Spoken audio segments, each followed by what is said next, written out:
સાબરકાંઠા જિલ્લામાં પડી રહેલી આકરી ગરમીએ આ વખતે ખેતીવાડીને પણ ક્યાંક ને ક્યાંક નુકસાન પહોંચાડ્યું છે।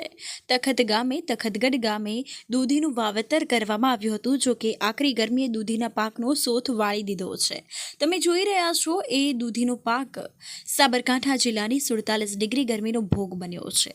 હિંમતનગર તાલુકાના તખતગઢ ગામે ખેડૂતે દૂધીનું વાવેતર કર્યું હતું। મોંઘા ભાવના બિયારણ અને ખેતરમાં ખાતર નાખીને વાવેતર કરવામાં આવ્યું હતું।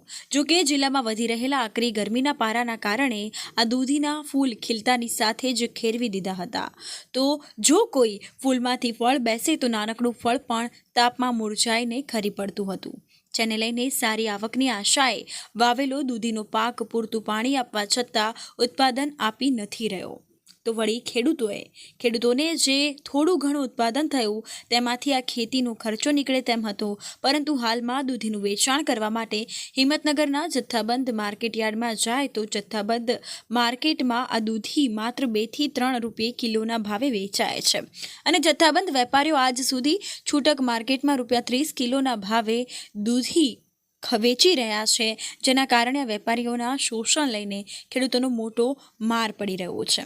તખતગઢ ગામના ખેડૂતોને એક તરફી ગરમીએ ફટકો માર્યો છે તો બીજી તરફ જે થોડું ઘણું ઉત્પાદન મળી રહ્યું છે તેમાં જથ્થાબંધ માર્કેટયાર્ડના વેપારીઓ તેમનું શોષણ કરીને તેમના પડતા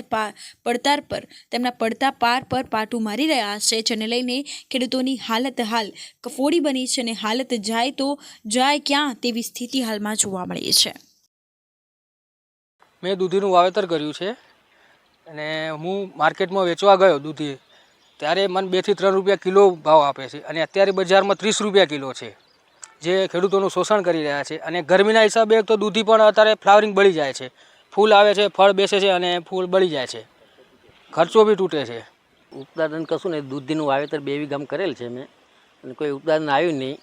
દવા ખાતરના બધા ખર્ચા તૂટ્યા છે। આશરે 200 કિલો જ દૂધી માર્કેટમાં વેચી છે મેં તો, અને કશું પૂરું થયું નથી। અત્યારે તો કાઢી નાખવાની ઈચ્છા થાય છે કે દૂધ કાઢી નાખીએ।